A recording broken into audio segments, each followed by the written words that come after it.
Doctor ইউনূসকে রাষ্ট্রপতি না বানানোর অনুরোধ বাংলাদেশ সরকারকে করেছে আপনার এই মানে ভারত সরকার। এবং ভারতের এই যে মানে ভারতীয় হাইকমিশনারের যে প্রধানমন্ত্রীর সাথে দেখা করা, রয়ের প্রধান বাংলাদেশে আসা, মূলত একটি কারণ, সেটা হচ্ছে যে কোনোভাবে যেন ইউনূসকে ডক্টর ইউনূসকে রাষ্ট্রপতি বানানো না হয়। মানে তারা এটা মানবেন না এবং তারা এটাতে কমফর্টেবল না। তারা মনে করেন যে দুই দেশের সম্পর্ক এগিয়ে নেওয়ার ক্ষেত্রে বাধা হয়ে দাঁড়াতে পারেন doctor Yunus. That's exactly that I have picked up and my source told me।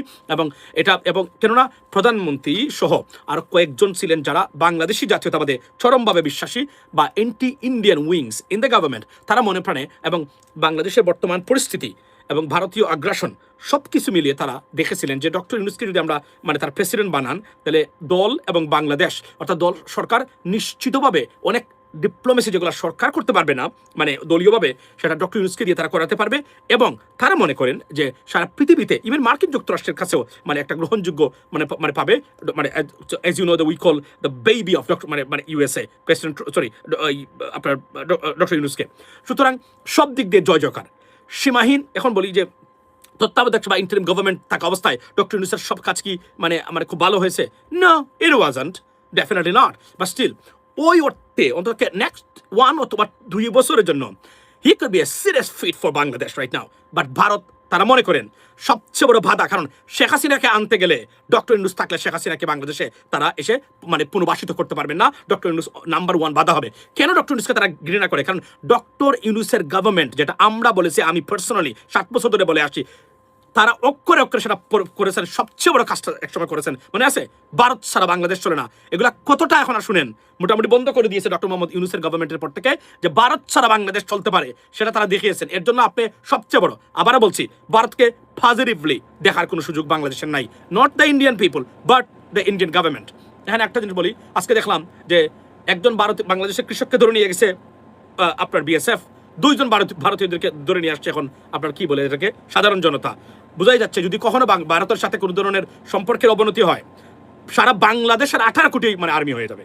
এটা মোটামুটি কনফার্ম, মোটামুটি এটা বুঝেছেন তো? সেন্টিমেন্ট কোন জায়গায় গুলি খেয়ে মারা যাবে কিনা কোনো গ্যারান্টি নাই। নিয়ে আসছে কি ভারতীয়দেরকে ধরে। বুঝেছেন মানুষ কতটা ক্রেজি এবং কতটা মানে কাজ করতেছে। এখন এই কাজে এই মুহূর্তে আমি আমার মূল পয়েন্টে আমি আসছি। মূলত সবচেয়ে বড় যে জিনিসটা, ভারতের আসছিলেন, এটা আমি নিশ্চিত তথ্যের উপর ভিত্তি করে বলছি। আমি ভারতের প্রধান জৈন, বৈরাগী জৈন নাকি জৈন, আমি নামটা বলে গেছি, উনি আসছিলেন মানে ভারতীয় কনসার্নটাকে বাংলাদেশের যে গোয়েন্দা বাহিনী আছে সবার কাছে দিতে। এখানে আমার সন্দেহ আছে, বাংলাদেশ সরকারের নাম বলছি না, যে কোনো একজন ব্যক্তি চান না মানে সরকারের একটা উইং তারা ডক্টর ইউনূসকে চান না। তারা মূলত এটা ভারতের দিয়েই এটা বলাচ্ছেন সরকারকে, প্রধানমন্ত্রী তারেক রহমানকে, যে এটা রং হবে, দিলে ভারতের সাথে সম্পর্কের অবনতি হতে পারে, দে উডন্ট লাইক দ্যাট। এটা তারা বলছেন, দেখেন আপনি ঘটনাগুলো। এবং এখানে আমার যেটা অ্যাসেসমেন্ট সেটা হচ্ছে যে উনারাই বরং এই তড়িগড়ি করাচ্ছেন, যে জন্য তারা বলতে পারেন যে ভারতের আপত্তিটা তুলে ধরতে পারেন। তারা তো this way that way, there are some people in the government, they are working, not working atleast আমি ওই অর্থ এজেন্ট না বললেও they are serving India's purpose, এ বিষয়ে কোনো সন্দেহ নাই। সো তারা এটা করেছেন। এবং দেখেন আপনি, এখনো তারা বসে নাই, এখন অবশ্য হাত জোর করেই বলছে এখন তারা, কারণ আগের এক গুন্ডামি, ভারতের এই গুন্ডামির সময় আর বাংলাদেশে আর নাই, এই গুন্ডামি বাংলাদেশে শেষ। এবং এই যে চুক্তি হলো, যেটা আপনারা অনেকেই এসে খামাখা, আমি তো বললাম যে পৃথিবীতে সবচেয়ে রাজনীতি বিষয়ে সবচেয়ে অজ্ঞানী জাতি হচ্ছে আমরা, মানে নিকৃষ্ট জাতি আমরা রাজনীতি বোঝার ক্ষেত্রে। আপনি জানেন তো এটা রাজনীতি না আমাদের দেশে যেগুলো হয়। তারপরও অনেক পৃথিবীর অনেকে আছে, তার দেশে করাপশন থাকলেও রাজনীতি বিষয়ে সচেতন আছে, আমাদের কেউ নাই, এগুলো আমাদের ধারণাই নেই। 90% পলিটিশিয়ানস তারা জানেও না পৃথিবীতে কোন মেকানিজমে কোন কাজ করে, কোন মেকানিজমে পৃথিবী চলছে। 90% I can bet on that, I can give a guarantee, ladies and gentleman, hear the stuff. So প্রধানমন্ত্রীকে প্রেশারে ফেলার জন্য মূলত ভারতের তৈরি করি। এবং we have just seen 2 scenarios, মানে particularly High Commissioner, Indian High Commissioner to Bangladesh. This is the guy that who met the Prime Minister. And the second guy is the Chief of RAW, right? So এই বদলুক আছে। Behind the scene, there are many discussions underway right now so that we can stop Dr. Mohammad Yunus. Because তারা বলছেন আমাদের সাথে, প্রশ্ন হলো আমার দেশের সর্বোচ্চ স্বার্থ, it could be a fantastic decision যদি ডক্টর মোহাম্মদ ইউনূস প্রেসিডেন্ট হয়, অন্তত পক্ষে 1 বছরের জন্য ওনাকে চুক্তি ভিত্তিক প্রেসিডেন্ট বানানো দরকার, যে আপনি 1 বছর পরে আমরা আপনাকে সসম্মানে জাতীয় মানে বিদায় দেবো। This could be the fantastic decision by the government right now. কেননা সারা পৃথিবীতে he could be a serious ambassador for this government because of his connection, এবং তার চিঠি, তার হোয়াটসঅ্যাপ, তার ইমেইলগুলা, এটা একটা মারাত্মক কাজ হতো বাংলাদেশের জন্য। বাট আমি জানি হয়তোবা এই ভারতীয় লবির কাছে শেষ পর্যন্ত এটা মানে, আর এখানে আমি নিশ্চিত করে বলছি, কর্নেল অলিকে জামাত মানে সহ যারা দিয়েছেন, the government, they didn't even talk about that. He was completely, মানে it was like thrust into the bin. Doctor অলিরকে তারা বিবেচনা তো করা দূরের কথা, এটা নিয়ে আলোচনাই করে নাই তারা। এটা আমি বলে দিলাম আপনাদেরকে, জেনে বলছি আমি। কেননা মানে উনি he could be a fantastic fit too, because ওই অর্থে যদি আপনি ন্যাশনালি দেখেন, বাট আনফর্চুনেটলি ওনাকে দেওয়া হবে না, এই বিষয়ে কোনো সন্দেহ নাই। মানে এটা মানে বিএনপির যারা আছেন তারা ওনাকে দিবেন না, আমি বুঝি, আই আন্ডারস্ট্যান্ড। কিন্তু দেশের স্বার্থে, দলের স্বার্থের বাইরে গিয়ে যদি দেশের স্বার্থ চিন্তা করেন, দেশের ভবিষ্যৎ চিন্তা করেন, আপনি doctor Mohammad Yunus could be a serious fit. But দেওয়া হবে কিনা আমি জানি না। সরকারের অনেক হিসাব নিকাশ অবশ্য এই ক্ষেত্রে থাকতে পারে, যে ওনাকে কি মানে অনেক কাজ করানো যাবে ওনাকে দিয়ে, যদি উনি বেঁকে বসেন তখন এই সমস্যাটা কিভাবে হবে। আমি মনে প্রাণে বিশ্বাস করি সরকার যেভাবে চলছে, যদি তারা এইভাবে চলে, ডক্টর ইউনূসের সাথে তাদের কোনো ফাইট বা কোনো ধরনের আর্গুমেন্ট হওয়ার কথা না, as far as I concern. So আপনাদেরকে আবারও বলি, এবং এখানে সুস্পষ্টভাবে বলে রাখছি, ভারতের তৎপরতার মূল হলো সরকারকে বাংলাদেশের মানুষকে দেখানো। গতকালকে বলেছিলাম যে আমরা এখন সরকারের সাথে যোগাযোগ আছে। মনে রাখবেন, আওয়ামী লীগের পুনর্বাসনের প্রথম ধাপ হচ্ছে বিএনপিকে দুর্বল করে জনগণ থেকে বিচ্ছিন্ন একটা সরকার মানে প্রতিষ্ঠা করা, যেটা শেখ হাসিনাকে করে দিয়ে ধ্বংস করে দিয়েছে। And is working right now behind the scene against BNP too. তার যদি এটা করতে পারে, তার কনফিউজড হবে জনগণ, এবং জনগণ সরকারের বিরুদ্ধে ক্ষুব্ধ হবে। যখন ক্ষুব্ধ হবে সরকার, দেখবে যে জনগণ তাদের সাথে নাই, তখনই তারা ভারত ঘেঁষা হবে। ভারতকে তারা রক্ষা কবচ হিসাবে শেখ হাসিনা যেভাবে দেখেছিল ঠিক এভাবেই তারা দেখবেন, এবং এটাই ভারত চায় এই মুহূর্তে। যদি হিসাবে ভুল করে থাকেন, কোনোভাবে ভুল হয়ে থাকে, জামাতের উপর ভিত্তি করে জামাতকে নিধন করবেন। আমি আবার বলছি, Jamaat can not be a threat to BNP, never be a threat to BNP 100%। But Indian এজেন্টসরা বিএনপির উচ্ছেদকরণের জন্য থ্রেট হতে পারে, এবং থ্রেট হবে। এটা যদি বিএনপি বুঝতে ব্যর্থ হয়, সরকার বিপদ আসন্ন বিএনপি সরকারের জন্য। মাথায় রাখবেন, এটা ভারত মানে খুব ভালো খেলা খেলতেছে এই মুহূর্তে। এটা যারা আছেন সরকারের উপদেষ্টা বা রাজনৈতিক আন্ডারস্ট্যান্ডিং করে রাজনৈতিক, they have no idea what the hell is going on right now, to be honest with you. But আমি এর জন্য আমি খুব শঙ্কিত তারা কিভাবে করবেন। এখন এরপরে যদি ডক্টর ইউনূসকে রাষ্ট্রপতি বানানো হয়, খেলা কিন্তু ঘুরে গেছে একদম। এবং আমি আবার বলি, ভারতকে প্রেসারে ফেলে বাংলাদেশের সব কিছু, তিস্তা, পদ্মা ব্যারেজ করে নেওয়ার সময় চলে এসেছে। এই যে প্যাক আছে, আমি মনে রাখবেন, আমি আপনাদেরকে বলি, এই মুহূর্তে বাংলাদেশের বিরুদ্ধে কোনো ধরনের কোনো সামরিক তো দূরে থাক, কোনো ধরনের খেলার সুযোগ বা ক্ষমতা ভারতের হাতে নেই। তার কোনো খেলাই নাই, ভারতের হাতে কোনো খেলাই নাই এই মুহূর্তে, ইটস কমপ্লিটলি জিরো। কিন্তু আমরা যদি বুঝি this is a spring time, to be honest with you, মানে এই সময়টা, মানে যদি আমরা কোনোভাবে বসন্তকালটা কাজে লাগাতে পারি, আমরা আমাদের আবার বলি, ভারতকে আপনি যদি পাশা দিয়ে দেন সরকারের, বুঝলেন তো, সরি ফর মাই ল্যাঙ্গুয়েজ, তারপরেও ভারত বাংলাদেশের বন্ধু কখনোই হবে না। This is not the strategy, this is not the policy. আমি গতকালকে বলেছি, সালমান শাহ হত্যায় ভারত জড়িত, আমি মনে প্রাণে বিশ্বাস করি, আমি আপনাদেরকে বলেছি, এবং এটা আমার অ্যাসেসমেন্ট আমি দিয়েছি, it can be untrue 100%, right. এবং এখানে বলে রাখি, সো মূলত যে ঘটনা এখন ঘটতেছে সেটা হচ্ছে যে ভারত চাচ্ছে যে কোনোভাবে হোক না কেন এখন এই সময়টা তারা তাড়াহুড়া করতে হবে। ডক্টর ইউনূস থাকলে সবচেয়ে বড় বিপদগ্রস্ত রাষ্ট্র হবে ভারত।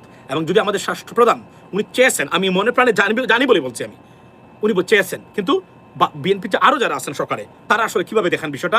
আর যদি দলীয় সংকীর্ণতার দৃষ্টিকোণ থেকে এটাকে দেখা হয়, তাহলে ডক্টর ইউনূস এখানে থাকতে পারবেন না, আসার কথাও না। That is a bottom line, right. গেল একটা। সেকেন্ড থিং আমি আপনাদেরকে বলি যে এই যে তিনটা মানে চুক্তি হয়েছে এই যে তিনটা দেশের ভিতরে, যে আপনার মেকা এগ্রিমেন্ট, দেখুন মক্কাতে গিয়ে, মানে বাংলা ভাষা মক্কা, মেকা তো ইংরেজিতে, মক্কাতে গিয়ে এই এগ্রিমেন্টের করার অর্থ কি জানেন? শুধু ডকুমেন্টস নয়, ইমান এর উপর ভিত্তি করে চুক্তি করা হয়েছে। এখানে মক্কাতে গিয়ে বেঈমানি যেন কেউ করতে না পারে, যেন মক্কাতে এটা করা হয়েছে, আল্লাহর বাড়িতে, যেখানে যেন কোনোদিন কেউ মানে কি বলে এটাকে, মানে 2 নম্বরই না করতে পারেন, মানে এই জায়গাতে, এবং কথা বিকাইতে, বুঝলেন এটা কতটা শক্তিশালী এবং একটা সিরিয়াস। আমি বললাম না, এটা সিরিয়াস একটা শেপ, এবং নতুন রাজনীতিতে, নতুন বিশ্বতে, এবং এটাকে ইসলামিক নেটো বলা হচ্ছে।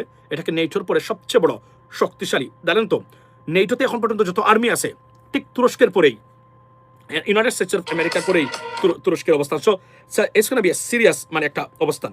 এখানে আরও একটা জিনিস যেটা আপনারা জানতেন, এটা আমি আগামীকালকে বলবো, যে প্রেসিডেন্ট ট্রাম্প ট্রাকে করে মানে উনাকে সিকিউরিটির জন্য, দেখুন এটা ঘটনা হয়তো সত্য, এবং এটা new York Times, Washington post follow করে প্রচার করেছে, বাট এটা মনে করবেন না আমি সবসময় এক্সেপশনাল ওয়েতে সব কিছু দেখি। আমি কি বললো এর চেয়েও আমি ওয়াশিংটন পোস্টের সাথেও বিরোধিতা করতেছি। এখানে এটা সত্য যে সিকিউরিটি কনসার্নে হয়তো তারা আপনার কি বলে এটাকে এই এটা বলছেন, কিন্তু ইরান নাকি প্রেসিডেন্ট ট্রাম্পের উপর হামলা করতে পারে। ইরান প্রেসিডেন্ট ট্রাম্পের উপর যদি হামলা করে, ইরানে কি হবে ইরান জানে না? আমি এই প্রশ্নটা আপনাদেরকে করে গেলাম, ধরেন প্রেসিডেন্ট ট্রাম্পের উপর ইরান হামলা করে, ইরান কি থাকবে? ইরানের একটা মাটি থাকবে? আপনি মনে করেন এটা? নাও, নেভার। এই বল ইরান জীবনও করবে না, জীবনও করবে না এটা, যদিও তারা স্টুপিড ইন্টেলিজেন্স এবং স্টুপিড একটা জাতি তারা, রাইট? আমার কাছে মনে হয়েছে মাঝে মাঝে, কারণ আমি মনে করি যে চুক্তিটা আসছিল। বাই দ্য ওয়ে, ইরান এখন ড্রাইভিং সিটে, ইরান অনেক খেলা খেলবে এখন। সবচেয়ে বড় জিনিস হলো ইরান মানে প্রেসিডেন্ট ট্রাম্পকে জিমি কার্টারের জায়গায় নিয়ে গেছে। সেটা কি?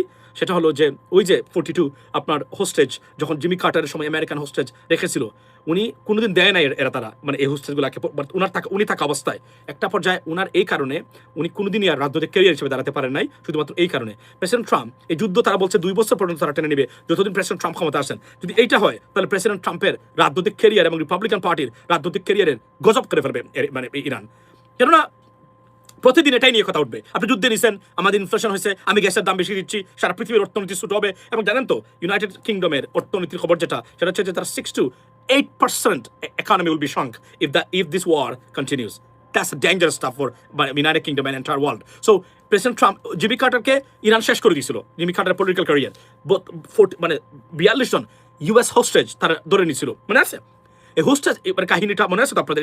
সারা পৃথিবীর সবচেয়ে ভাইরাল ইস্যু ছিল তখনকার সময়। দেয় নাই ওনার থাকা অবস্থায়, এই জন্য ওনার পলিটিক্যাল ক্যারিয়ারটাই ধ্বংস করে দিয়েছিল ইরান।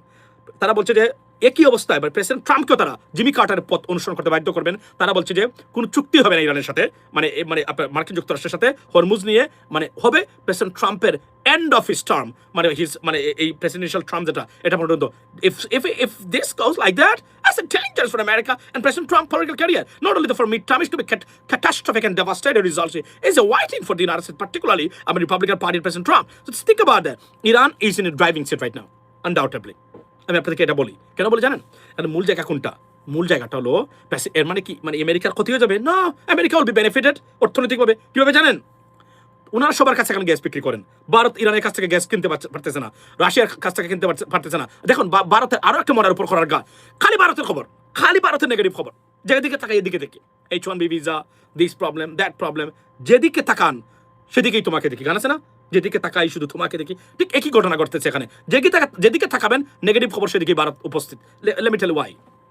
আপনারা জানেন তো ইরান বলছে ভারতকে, you buys oil from us. Bharat বলছে no, they will sanction us because Russia's sanction bill passed. Means what? I cannot buy anything, not a single drop of oil, right? From what? From Russia. There is a sanction bill. Otherwise তখন America automatically Bharat স্যাংশনে পড়ে যাবে, সব দিক দিয়া সর্বনাশ হয়ে যাবে, right? দে ডান। এখন ইরানের কাছ থেকে কিনতে পারতেছে না, কারণ ইরানের কাছ থেকে কিনলে এখন তারা বলবেন দুটো জিনিসের কারণে, মানে যুক্তরাষ্ট্র ভারতকে সবচেয়ে বেশি শিক্ষা দিয়েছে। Number 1, false certificate, university certificates দিয়ে, কাগজ দিয়ে H1B ভিসার অ্যাবিউজ করা ভারত থেকে, প্রাতিষ্ঠানিক অ্যাবিউজ করেছে তারা, রাষ্ট্রীয় অ্যাবিউজ করেছে। I mean to be honest with you, মানে with the concern of the Indian government. এটা মার্কিন যুক্তরাষ্ট্র তারা মনে করেন না, তারা এভিডেন্স প্রোভাইড করেছেন মানে ইন্ডিয়ান গভর্নমেন্টের কাছে। তারা মনে করেন এটা ইন্ডিয়ান গভর্নমেন্ট তারা সলিসিটেড, মানে এই ধরনের অ্যাবিউজ করার জন্য হাজার হাজার। এখন সবার বিরুদ্ধে অ্যাকশন চলছে। মারাত্মক সবচেয়ে ক্ষতিগ্রস্ত ভারতীয় মানে H1B ভিসা হোল্ডার, যারা বিন্দু মাত্র পরিমাণ যদি ডিফেক্ট থেকে থাকে সবাইকে তারা পাঠিয়ে দিচ্ছে। নজিরবিহীন ঘটনা এখন করতেছে, মানে এই মুহূর্তে মানে ভারতে, মানে সবকিছু ফেয়ার না ডেফিনেটলি, বাট দিস বিশেষ করে ভারতীয়রা বিপদে পড়েছেন। সেকেন্ড থিং কোনটা? সেকেন্ড থিং হলো রাশিয়ার কাছ থেকে তেল কিনা। তারা মনে করেন এই ইউক্রেন যুদ্ধটাকে সারা ইউরোপ মনে করে, নট অনলি ইউনাইটেড স্টেটস, সারা ইউরোপ ইউক্রেনের সাথে। ওয়াই? বিকজ যদি কোনো কারণে রাশিয়া এখানে মানে উইন করে বা যে কোনোভাবে হোক না কেন, তাহলে কি দাঁড়াবে? Next one, which country? Poland. রাশিয়াতে চলে যাবে পোল্যান্ডে, অর্থাৎ নেটো দেশের আক্রমণ হবে, পৃথিবীটা তছনছ হয়ে যেতে পারে, বিপদগ্রস্ত একটা সিচুয়েশন তৈরি হতে পারে। এজন্য তারা মনে করেন যে যদি ইউক্রেন রাশিয়া নিয়ে যায়, তাহলে ইউরোপ হচ্ছে সবচেয়ে বড় নেক্সট টার্গেট। এটা তারা এই হিসাব নিকাশ করে তারা এখন ইউক্রেনকে সব ধরনের সহযোগিতা, পার্টিকুলারলি গ্রেট ব্রিটেন তারা দিয়ে যাচ্ছেন, বা মানে old NATO countries, something like that, right? So এটা তাদের স্ট্র্যাটেজিক কারণে they have to do that, that is no alternative. এখন যেটা হচ্ছে ভারত গেল একটা, এবং এই ইউক্রেন যুদ্ধটা তারা মনে করে ইনডাইরেক্টলি এটার অর্থ যোগানো মানে মার্কিন যুক্তরাষ্ট্র এবং নেটোর বিরুদ্ধে অবস্থান নেওয়া। হিসাবটা মিলিয়ে নেবেন আপনারা, আমি যেগুলো বলছি একদম। This is the problem. এই জন্যই ভারতকে এই শিক্ষাটা দিয়েছেন আর ব্রিক্স। এই 3টি কারণে নজিরবিহীন শিক্ষার মানে পানিশমেন্টের সম্মুখীন ভারত, এখান থেকে ভারত উঠতে পারতেছে না। এখন যেটা হবে সবচেয়ে মারাত্মক মানে খবরটা শুনেন আপনারা, এই যে মেকা এগ্রিমেন্ট, মনে রাখবেন আল্লাহর বাড়িতে গিয়ে এগ্রিমেন্ট হয়েছে। এরপরে তারা নামাজে গেছিল সবাই, এরপরে তারা সবাই এখানে নামাজে গেছে। এরা শুধু মৌখিক চুক্তি আর মানে কাগজের উপর ভিত্তি করে চুক্তি নয়, ইমানি চুক্তি করে আসছে তারা। এখানে বোঝার চেষ্টা করবেন আমি কি বলছি এখানে। এখন এটা কোনোভাবে এটাকে অগ্রাহ্য করা সম্ভব? এখন যেটা হবে, যদি পাকিস্তানের সাথে কোনো যুদ্ধ হয়, দেখ আল্লাহ করুক না, সামরিকভাবে কি সৌদি আরব মানে শুধুমাত্র কোনো কিছু করবে? তাদের এই ক্ষমতা নাই। তারা কি করবে? ভারতের সাথে টোটাল বাণিজ্য বন্ধ করে দেবে, ভারতীয় শ্রমিক যারা আছে সবাইকে পাঠিয়ে দেবে, খেলা final. Yeah, that's the problem. This is a serious problem. এবং আজকে কাতারি তারা খুব প্রশংসা করেছে এটার, মানে এই চুক্তির। দেখেন আপনার ঘটনা, don't be surprised one day যদি আপনার কাতারকেও এখানে দেখেন। আমি আবার বলছি, সৌদির মূল বক্তব্য হলো তারা এমন কাউকে নিতে চায় যেখানে সাউদি মানে prince Mohammed bin Salman, he would be the prince, he would be the leader of this organisation. In fact he is right. কারণ অর্থ কার আছে? অর্থ আছে সৌদি আরবের, অস্ত্র কার আছে? পাকিস্তানের। অস্ত্র কার আছে? তুরস্কের। আর্মি কার আছে? তুরস্কের। আর্মি কার আছে? পাকিস্তানের। এবং ভারত সবচেয়ে বিপদগ্রস্ত হবে, আমি আপনাদেরকে বলছি আগামীতে সিরিয়াসলি বিপদগ্রস্ত হবে। এই ইরান ইসরায়েল যুদ্ধ শেষ হয়ে যাবে, এটার অল্টারনেটিভ নাই। President Trump, he will give some concessions to Iranians. There is no alternative. ইরানিয়ানরা বলছে কোনো কথাবার্তা নাই, ঘুরে চলে গেলাম, আর আপনাদের সাথে কোনো কথাই নাই। যে আমাদের রাস্তাঘাটে ঝগড়া হয় না, বলো আপনার সাথে কোনো কথা বাড়িতে চলে যাচ্ছে। তারপর exactly Iran doing right now. উনি কোনো কথাই বলতে যাচ্ছে না মানে প্রেসিডেন্ট ট্রাম্পের সাথে। তারা কেননা তারা মনে করে, কারণ তারা জানে এই দুর্বলতা তারা খুঁজে পেয়েছে। এই কারণে কোনটা যুদ্ধ যদি তারা যদি এটাকে এভাবে রেখে দেয় একটা পর্যায়ে, এটা অল্টারনেটিভ তৈরি করতে তো 2 থেকে 3 বছর লাগে। পাইপলাইন আজিবাজি এগুলা। ইন দ্য মিন টাইম সর্বনাশ হয়ে যাবে। In the meantime mid term 3 months, after 3 months, August, September, October, November 4th, right? 2.5 months, there'll be midterm. It's going to happen. It's going to be catastrophic right now. So পরিস্থিতি সব দিক দিয়ে president ট্রাম্পের জন্য নয়, Republican পার্টির জন্য বিপজ্জনক। এখান থেকে উত্তরণের পথ ডেসপারেটলি প্রেসিডেন্ট ট্রাম্প আপনারা খুঁজতেছেন। কেন খুঁজতেছেন? এই কথাটাই আপনারা মনে করেন যে মার্কিন অর্থনীতি সম্ভবত ধ্বংস হয়ে গেছে। Nothing gonna happen to the economy of the United states. let me tell you what happens. American জনগণ এই নির্বাচনে তছনছ করে দিবে প্রেসিডেন্ট ট্রাম্প বা রিপাবলিকান পার্টিকে। That is his concern. যদি ইলেকশন, মিড টার্ম ইলেকশন কোনো ফ্যাক্টর না হতো, বিশ্বাস করেন এই যুদ্ধে মানে প্রেসিডেন্ট ট্রাম্প বছরের পর বছর রেখে দিত উনি। শুধুমাত্র মিড টার্ম ইলেকশনটাই সবচেয়ে মারাত্মক, মনে রাখবেন। সুতরাং অর্থনৈতিকভাবে অনেক হিসাব নিকাশ আছে। যদি বলা হচ্ছে ইনফ্লেশন টিনফ্লেশন, আমেরিকানরা যেরকম বোধার অ্যাবাউট দ্যাট। আমরা জানি তো এই দেশ কীভাবে চলছে, মানে কয়েকজন মানুষ মিডিয়াতে খালি গ্যাসই কি সব কিছু, এর বাইরে কি আর কিছুই নাই। That's what it is. So এখানে আমি মূল জায়গাটা এই জায়গাতে, মানে এই নির্বাচনটা এবং আগামীতে রাজনৈতিকভাবে প্রেসিডেন্ট ট্রাম্প সবচেয়ে ভয়ঙ্কর বিপদের সম্মুখীন যদি উনি যুদ্ধ থেকে বের হতে না পারেন। এজন্য they are very desperate to get out of it. এর ভিতরে আরও অনেক হিসাব আছে, অ্যামিনিশনের শর্টেজ, নানান ধরনের মানে আলোচনা চলছে এবং প্রতিদিন মিডিয়া কি পরিমাণ খাবার দিচ্ছে এই বিষয়গুলো কল্পনাতীত, ladies and gentleman. So above all এগুলো হচ্ছে সবচেয়ে বড় মূল জায়গা। এখন আমি আপনাদেরকে দেখাই যে কথাটা বলছিলাম যে সৌদি আরব অলরেডি পারমাণবিক অস্ত্র পেয়ে গেছে। এটা আমার বক্তব্য না, এটা সিআই অফিসার জন ক্রাক উনি নিজে বলেছেন। এর আগে আমরা জানি, আমি বলেছি আপনাদেরকে অনেকবার। তারা মনে করেন অস্ত্র নিয়ে গেছে, তারা 1980 থেকে তারা চেষ্টা করে যাচ্ছে, পাকিস্তান দিয়ে গেছে। এর আগে আমি একটা ভিডিও বানিয়েছিলাম এই বিষয়টা নিয়ে, আপনারা দেখেন উনি কি বলে। These are 3 of the most powerful and important countries in the entire Muslim world. Pakistan is a nuclear power. It has nuclear weapons, and it has a bitter, mortal enemy in India. Saudi Arabia has long sought nuclear weapons, actively sought nuclear weapons since the 1980s. And Dewey Claridge, a former deputy director for operations at the CIA, who has since passed away, just before his death, gave an interview on MSNBC in which he said that he believed the Saudis already had a nuclear bomb, that they had purchased it from the Pakistanis. Yeah. Saudi Arabia's big enemy is Iran. Turkey is one of the most powerful and important armies in NATO, behind only the United States and Germany. And Turkey's big enemy is Israel. So this is a mutual defense treaty, meaning an attack on one is an attack on all, just like Article 5 of the NATO. So এই যুদ্ধ কোনোভাবেই মার্কিন president ট্রাম্পকে সহায়তা করে নাই। ওনার political career Republican পার্টির জন্য ভালো হয় নাই। এই যুদ্ধ থেকে অনেক নতুন জিনিসের তৈরি হয়ে গেছে, যেগুলো কেউ কল্পনা করে নাই মানে অতীতে। এই জন্য বলছিলাম সবসময় সব ধ্বংসস্তূপ খারাপ না, কিছু ধ্বংসস্তূপের থেকেও অনেক ভালো জিনিসের নতুন করে সৃষ্টি হয়। নাম্বার 1, এই পৃথিবীর ইতিহাসে অন্যতম ঘটনা হলো this military alliance between Saudi, Pakistan and Turkey. এবং সবচেয়ে বড়, আমি বারবার বলছি, সবচেয়ে বড় beneficiary could be Bangladesh, apart from those three countries, ladies and gentlemen, in Southeast Asia, if we can avail it, if we can take advantage out of it. That's why, who is the president of going to be in Bangladesh? Pretty important, because doctor ইউনূসকে কাজে লাগিয়ে 2 বছরের ভিতরে চুক্তিভিত্তিকভাবে বাংলাদেশ অন্য লেভেলে চলে যেতে পারে, আওয়ামী লীগের খবর রচনা হয়ে যেতে পারে এইভাবে। আওয়ামী লীগের জন্য ব্যাড নিউজ, সবচেয়ে বড় ব্যাড নিউজ। ভারত জোর করে বাংলাদেশে কোনো সন্ত্রাস কাজ করতে পারবে না, কোনোভাবেই পারবে না। যদি জামাত এনসিপি তারা বুঝেন কোনটা করা দরকার, কোনটা করা দরকার নাই, যদি বুদ্ধির সাথে খেলা খেলতে পারেন, সবচেয়ে বড় বিপদগ্রস্ত in south east Asia India and Awami League. Trust me, আজকে আপনাদেরকে এই তথ্যটা কনফার্ম করে যাচ্ছি। মানে আমি যদি এখন রাষ্ট্রপ্রধান এইভাবে হইতাম, ইন্ডিয়ার আমি এই মুহূর্তে উইদিন 2 ইয়ার্সের ভিতরে পদ্মা তিস্তা যা যা সব করে ফেলতাম, কারণ ভারতের একটা চুল দাঁড় করানোর ক্ষমতা এখন আর নেই এই চুক্তির সাথে। এবং আমরা তো মনে করি এটাকে মানে ওয়েলকাম করে, কারণ এটা মার্কিন যুক্তরাষ্ট্রের কনসেন্ট আছে, প্রেসিডেন্ট ট্রাম্প বা কংগ্রেস সদস্য বলেছে সেটা। So nothing to worry about that. So that's a great মানে অ্যাচিভমেন্ট এবং গ্রেট একটা thing initiative been taken by this 3 countries, ladies and gentlemen. It is a remarkable মানে আপনার এই যে এই alliance for not only for Muslim countries, for entire world undoubtedly. So Bangladesh খুবই serious মানে আপনার বেনিফিশিয়ারি যদি আমরা নিতে পারি ওই জায়গাতে এবং কাজ করতে পারি। এবং আমি আপনাকে বলি, ভারতকে মানে প্রধানমন্ত্রী Tarique Rahman, please listen to this, মানে প্রাইম মিনিস্টার, আপনি আঙ্গুলের ইশারায় ভারতকে দৌড়ানোর ক্ষমতা এখন রাখেন। এটা আপনি না করতে পারলেও, মানে আপনি না চাইলেও হয়ে গেছে পৃথিবীতে এখন ইরান যুদ্ধের কারণে। That is the bottom line, ladies and gentleman. So apart from that, আবার বলছি, it's a new era, new world order, trust me. এবং যদি ইরানের সাথে যুদ্ধ চুক্তি হয়ে যায় মার্কিন যুক্তরাষ্ট্রের বা প্রেসিডেন্ট ট্রাম্পের, they will be another super power, even though you didn't want it. They weren't a superpower. Now they're going to be a superpower because they will control almost everything. That's the bottom line. And then Pakistan is right there. They will negotiate with Iran. That is what it is, ladies and gentlemen. So these are all 3 countries right now protected. সবচেয়ে বড় ক্ষতিগ্রস্ত রাষ্ট্রের নাম এই চুক্তির মাধ্যমে। আবার বলছি, ভারত এবং আওয়ামী লীগের পুনর্বাসনের জন্য মানে সবচেয়ে বাধা এই মুহূর্তে। কেননা ভারতের ইনফ্লুয়েন্স ছাড়া জীবনে আওয়ামী লীগ কখনো ফিরতে পারবে না কোনো অবস্থাতেই।